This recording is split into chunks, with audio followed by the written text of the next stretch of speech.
Hi, my name is Don Bentley. I'm a substance abuse counselor here in San Antonio, Texas.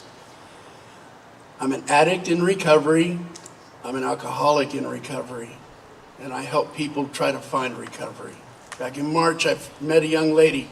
Her name was Mary. She was 22 years old. According to her assessment, she was addicted to alcohol, cannabis, methamphetamines, and intravenous heroin. She came into my office. Her hair was completely filthy. It was bedraggled. She looked awful. Heavy black makeup. Her clothes were filthy and torn.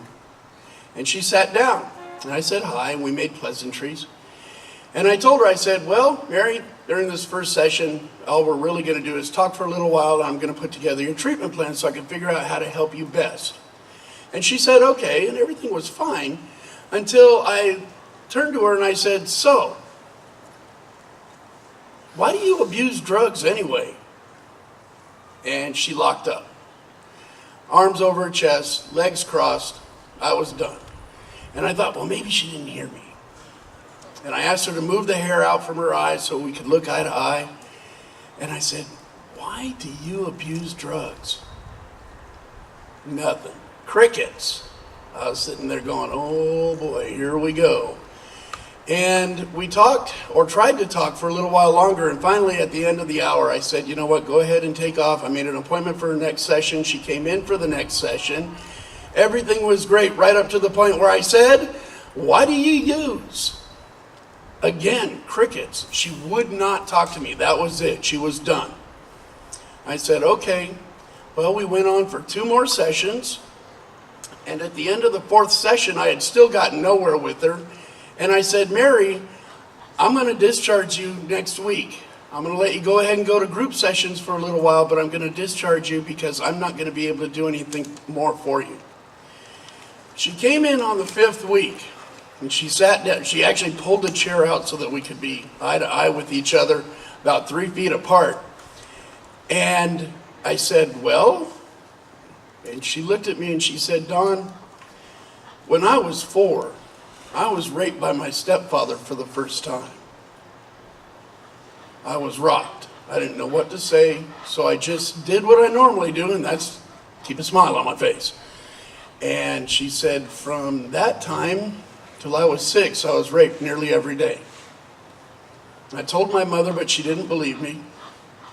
And finally, when I turned 6, my mother said enough was enough, and she moved on from this man. She divorced him.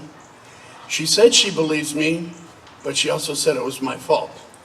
When I was 9, she sold me to her brother in Alaska to be his toy, if you will. So she flew to Alaska. He picked her up at the airport, took her to his house, took her into the basement, chained her to the floor, and raped her on the first day in Alaska. Every day for 6 years, she was abused by that man. When she was 15, he failed one day to secure her little shackle, and she was able to get away. She got out of the house, ran to the cop shop, and said to them her story. They went and arrested him, tried, convicted, spends the rest of his life in prison. He's never getting out. So her story ends. She comes back to San Antonio, and I said to her, Mary, you were getting ready to discharge. You didn't have to tell this horror story to anybody. Not one person. And she looked at me and she said, Don, I told you this story because you never quit. You never gave up on me, even though I gave up on you. I didn't want to talk to you, but you kept trying. And I came to trust you.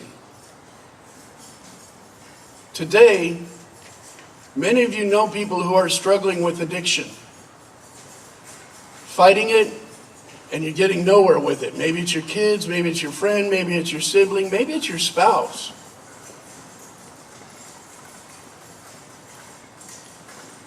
Go to them. Ask them how they can help, how you can help them. That's all you got to do. You just don't quit. ever. This disease is going to take their life.